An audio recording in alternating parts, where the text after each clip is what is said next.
السلام عليكم. ازيكم عاملين ايه؟ يا رب تكونوا بألف خير. النهارده بقى جايين نفرز كده شوية جوافة حلوين قوي، بما ان طبعا الجوافة موجودة في السوق دلوقتي، فعايزين كده نفرز شوية كده نحطهم في الفريزر. وكمان هنعمل شوية عصير كده جوافة باللبن حلوين جدا ومفيدين جدا. خليك كده معايا لاخر الفيديو علشان تشوفي ايه الطريقة. اول حاجة كده بنجيب الجوافة بنغسلها كويس جدا وبننضفها كده زي ما انت شايفة. بنشيل الراس بتاعها وبننضفها كويس وبنقطعها كده زي ما انت شايفة كده قطع صغيرة اهو زي ما انت شايفة. صلوا على النبي يا جماعة عليه افضل الصلاة والسلام. وطبعا ده فضلا من حضراتكم وليس امرا، الاشتراك في القناة وتفعيل الجرس عشان يوصلكم كل جديد احنا بنقدمه. ويا رب كده فيديوهاتي اللي انا بقدمها لكم تكون بتعجبكم وتكونوا كمان بتستفادوا منها. وبجد بشكر كل الناس اللي بتخش تعمل لي لايكات وتعليقات واشتراكات في القناة كمان. ويا رب كده القناة تكبر بيكم بإذن الله. احنا هنا كده خلاص خلصنا كل الكمية، قطعناها زي ما انت شايفة كده اهو. اهو بصي شوفي الكمية ما شاء الله عملت حبة حلوين كده. هنفرز بقى جزء وهنعمل كمان عصير جوافة باللبن. هنا بقى طبعا انا بفضي كده كمية الجوافة اللي انا قطعتها اهو في بولة كبيرة كده، عشان هنحط عليها المادة الحافظة. عايزة اقولك ان طريقة التفريز دي بجد هتخليها لا لونها يسود ولا حتى كمان لما تيجي تطلعيها لونها يسود كمان في العصير ولا اي حاجة خالص. طبعا هنا احنا بنجيب كده كمية سكر حلوة كده مناسبة وبنحطها عليها وبنقلبها كده زي ما انت شفتينا كده بنقلبها كده، وبنبدأ نحطها في الاكياس على طول. عايزه اقولك ان الجوافه دي لو قعدت معاكي سنه او اكتر كمان وهتيجي تعمليها كانك لسه شارياها حالا. جربي طريقه التفريز بتاعه الجوافه دي حلوه جدا وسهله جدا جدا. اهو احنا هنا كده خلاص حطينا السكر وقلبناها كويس جدا، وهنحطها بقى في اكياس التخزين زي ما انت شايفه كده اهو. طريقه سهله وما فيهاش اي افتكاسه خالص يا جماعه، حاجه كده حلوه. وعايزه اقولك كمان طبعا الجوافه كويسه جدا، فيها فيتامين سي، فطبعا بتنفعنا طبعا علشان البرد وبتقوي مناعة الأطفال كمان. فبجد لابد منها ان انت تجيبيها وتخزنيها كمان في البيت.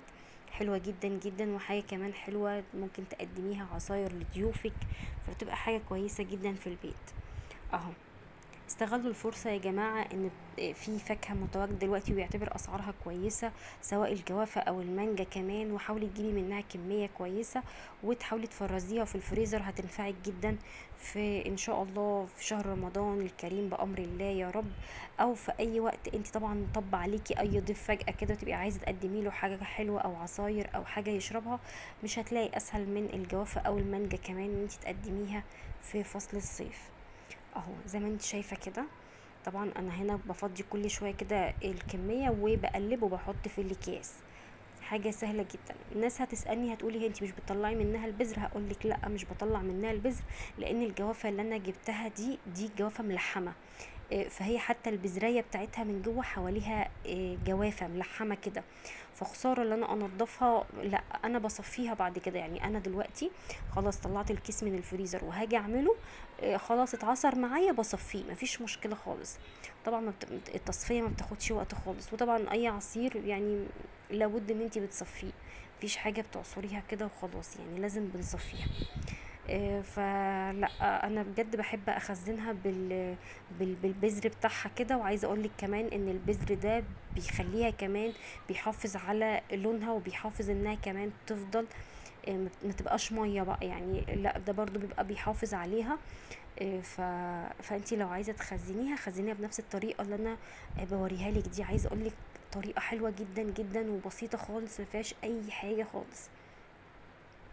اتشجعي كده ولما تنزلي السوق ان شاء الله هاتي شويه جوافه كده واغسليهم وقطعيهم وحطيهم في اكياس كده وحطي عليهم اهم حاجه السكر يا جماعه. السكر بيبقى ماده حافظه لاي حاجه بتحطيها في الفريزر، بجد حلو جدا وبيحافظ على الحاجه لفتره طويله جدا، وبيخليها لا تسود ولا طعمها ولا لونها يغيره خالص اهو زي ما انت شايفه كده. بالذات الفواكه يا جماعه، انا نزلت لكم فيديو قبل كده لتفريز المانجا حلو جدا طبعا للناس اللي بتحب تفرز مانجا. برضو طريقة سهلة وبسيطة خالص. خشي شوفيها على القناة، هتعجبك برضو، تفريزاته حلوة قوي. والنهاردة كده جايين نعمل برضو مع بعض تفريزات الجوافة، وعملنا برضو تفريزات البلح يا جماعة. بجد الحاجات اللي بتبقى موجودة في البيت بتبقى حلوة جدا وبتوفر معاكي كتير قوي. يعني بجد بتبقى حلوة وبتبقى سريعة كده، بتطلعي على طول، بتعملي الحاجة على طول، بتوفر معاكي وقت وبتوفر معاكي فلوس كمان. اهو زي ما انت شايفة كده، احنا حبينا بقى نعمل كده شوية عصير جوافة باللبن. احنا بنحبها باللبن صراحة، يعني احنا بنعشقها باللبن. لو انت مش بتحبيها باللبن مفيش مشكلة خالص. في ناس هتقولي ممكن احط عليها ليمون. ممكن تحطي عليها عصرتين ليمون لما تيجي تعمليها، مش وانتي بتخزنيها. لما تيجي تعملي عصير، لو عايزة تعمليها عصير بمية من غير لبن، بتحطي عليها ممكن عصرتين ليمون كده، وانتي بتعمليها بتدي طعم حلو، وفي نفس الوقت بتحافظ على لون الجوافة، مش بتخليه يسود خالص حتى لو سبتيه في التلاجة. هنا بقى بصي العصير بتاعنا الجميل ده، حاجة كده مفيدة ومغذية جدا، طبعا عشان ولادك كمان، وعشان الحر اللي احنا فيه ده، حاجة بترطب كده على قلوبنا. عايزة اقولك بقى طعمها